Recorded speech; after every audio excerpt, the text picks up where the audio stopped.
Thoughts എന്നുള്ളതൊരു noun ഉണ്ട്. അപ്പം ഈ സെൻറ്റൻസിൻ്റെ സബ്ജക്റ്റ് ഏതാണ് നോക്കിക്കോളൂ. Thoughts about this slaughtered child is upsetting my mind. നമുക്ക് ഈ സെൻറ്റൻസിൻ്റെ ഒരു മീനിങ് ഒന്ന് ആലോചിക്കാം മലയാളത്തിൽ.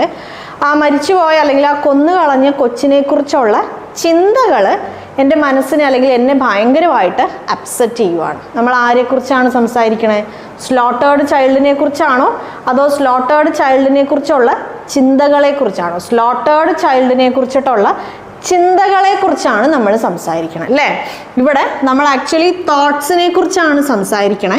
ആ തോട്ട്സിനെ നമ്മൾ ക്വാളിഫൈ ചെയ്യാൻ വേണ്ടിയിട്ടാണ് എബൌട്ട് ദ സ്ലോട്ടേർഡ് ചൈൽഡ് എന്നുള്ള ഒരു ഫ്രേസ് യൂസ്. നമ്മൾ തൊട്ട് മുമ്പ് ഡിസ്കസ് ചെയ്ത ഒരു എക്സാമ്പിളിൽ there is a playground for school boys and girls എന്നൊരു എക്സാമ്പിൾ അല്ലെങ്കിൽ ഒരു ക്വസ്റ്റ്യൻ ഡിസ്കസ് ചെയ്തു. ആ for school girls and boys എന്നുള്ളത് എന്തായിരുന്നു?